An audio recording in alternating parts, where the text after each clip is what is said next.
പശ്ചിമേഷ്യയിലെ സംഘർഷത്തിൽ അമേരിക്കൻ സൈനിക കേന്ദ്രങ്ങളെ ലക്ഷ്യമിട്ടുള്ള ഇറാന്റെ മിസൈൽ ആക്രമണങ്ങൾ ശരിക്കും ഞെട്ടിക്കുന്നതായിരുന്നു. വളരെ കൃത്യതയോടെയാണ് ഇറാൻ ഈ ആക്രമണങ്ങളെല്ലാം നടത്തിയത്. ഇത്രയ്ക്ക് പെർഫെക്റ്റായ രീതിയിൽ ആക്രമണങ്ങൾ നടത്താൻ ഇറാന് കഴിയുമോ എന്നതായിരുന്നു എല്ലാവരെയും ആശ്ചര്യപ്പെടുത്തിയത്. ഇതിനായി വിദേശ രാജ്യങ്ങളുടെ സഹായം ഇറാന് ലഭിക്കുന്നുണ്ടോ എന്ന സംശയവും അതോടെ ഉയർന്നിരുന്നു. കഴിഞ്ഞ വെള്ളിയാഴ്ച ജോർദാനിൽ ഇറാൻ നടത്തിയ ആക്രമണത്തിൽ 2 അമേരിക്കൻ സൈനികർ കൊല്ലപ്പെട്ടിരുന്നു. വെടിനിർത്തൽ കരാർ ലംഘിച്ച ശേഷം അമേരിക്കൻ സൈനികർക്ക് ജീവഹാനി സംഭവിക്കുന്ന ആദ്യത്തെ സംഭവമായിരുന്നു അത്. അതോടെയാണ് തന്ത്രപ്രധാന ലക്ഷ്യങ്ങളിൽ കൃത്യതയോടെ പ്രഹരിക്കാൻ ഇറാന് ചൈനയിൽ നിന്നോ റഷ്യയിൽ നിന്നോ സഹായം ലഭിക്കുന്നതായി സംശയം ഉയർന്നത്. അതിവേഗത്തിൽ സഞ്ചരിക്കുന്ന മിസൈലുകൾ ലക്ഷ്യത്തിൽ എത്തിക്കാനുള്ള സാങ്കേതിക മികവ് ഇറാനി വർദ്ധിച്ചതായി അമേരിക്കൻ ഉദ്യോഗസ്ഥരെ ഉദ്ധരിച്ചുകൊണ്ട് വാൾസ്ട്രീറ്റ് ജേർണൽ റിപ്പോർട്ട് ചെയ്തിരുന്നു. ഇറാന്റെ ഈ മികവിന് പിന്നിൽ ചൈനയിൽ നിന്നോ റഷ്യയിൽ നിന്നോ സഹായം ലഭിക്കുന്നുണ്ടെന്ന സംശയവും അവർ പറഞ്ഞിരുന്നു. ജോർദാനിലെ അമേരിക്കൻ വ്യോമത്താവളമായ മുവാഫക് സാൾട്ടി വ്യോമത്താവളത്തിലേക്ക് ഇറാൻ സൈന്യം 2 ബാലിസ്റ്റിക് മിസൈലുകളാണ് അയച്ചത്. ആക്രമണത്തിൽ 2 സൈനികർക്ക് ജീവൻ നഷ്ടമായി. ഇതോടെ ഇറാനുമായുള്ള സംഘർഷത്തിൽ കൊല്ലപ്പെട്ട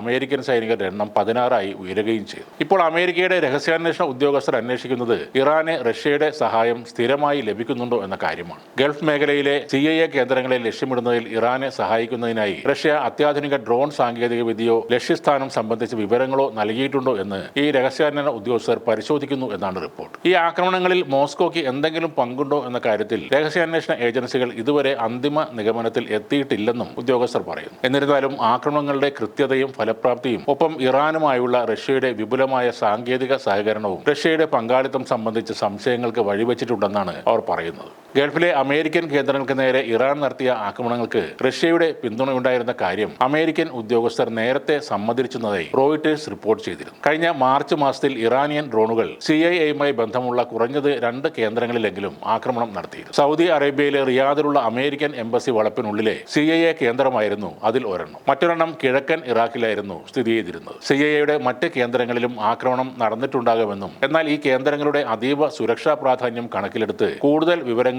വെളിപ്പെടുത്തിയിട്ടില്ല എന്നുമാണ് റോയിട്ടേഴ്സ് പറയുന്നത്. റിയാദിലെ എംബസി ആക്രമണ വേളയിൽ റഷ്യ നൽകിയ ടാർഗറ്റിംഗ് ഡാറ്റ ഇറാൻ ഉപയോഗിച്ചിട്ടുണ്ടോ എന്നും ഈ ഉദ്യോഗസ്ഥർ പരിശോധിക്കുകയാണ്. റഷ്യൻ സാങ്കേതികവിദ്യ ഉപയോഗിച്ച് പരിഷ്കരിച്ച ഇറാന്റെ ഷാഹിദ് ഡ്രോണുകളാണ് റിയാദ് ആക്രമണത്തിൽ ഉപയോഗിച്ചതെന്ന് വിദഗ്ധർ കരുതുന്നു. എംബസിയുടെ പുറംഭാഗത്തെ ഒരു ദുർബലമായ ഭാഗത്ത് ആദ്യം ഒരു ഡ്രോൺ എത്തി കേടുപാടുകൾ വരുത്തുന്നു. പിന്നീട് അതിലൂടെ രണ്ടാമത്തെ ഡ്രോണിനെ അകത്തേക്ക് കടന്ന് പൊട്ടിത്തെറിക്കാൻ സാധിച്ചുവെന്നും ഇവർ പറയും. ഇതിനു മാത്രം സാങ്കേതിക മികവ് നിലവിൽ ഇറാനില്ല. അതുകൊണ്ട് തന്നെ അത്യാധുനികമായ കൊമറ്റ M സിസ്റ്റം ഉൾപ്പെടെയുള്ള സാറ്റലൈറ്റ് നാവിഗേഷൻ സാങ്കേതികവിദ്യ നൽകിക്കൊണ്ട് ഇറാന്റെ ഷാഹിദ് 136 ഡ്രോണുകൾ മെച്ചപ്പെടുത്താൻ റഷ്യ സഹായിച്ചിരിക്കാം എന്നാണ് ഇവർ കരുതുന്നത്. ഗൾഫ് മേഖലയിലെ അമേരിക്കൻ സ്വാധീനം കുറക്കുന്നതിൽ ഇറാനെ പോലെ തന്നെ താല്പര്യമുള്ള ആളുകളാണ് റഷ്യ. അതുകൊണ്ട് ഈ സംഘർഷങ്ങളിൽ റഷ്യൻ ഇടപെടൽ ഉണ്ടായാൽ അതിശയിക്കാൻ ഇല്ലെന്നാണ് മുൻ CIA സ്റ്റേഷൻ മേധാവി ഡാനിയൽ ഹോഫ്മാനും പറയുന്നത്.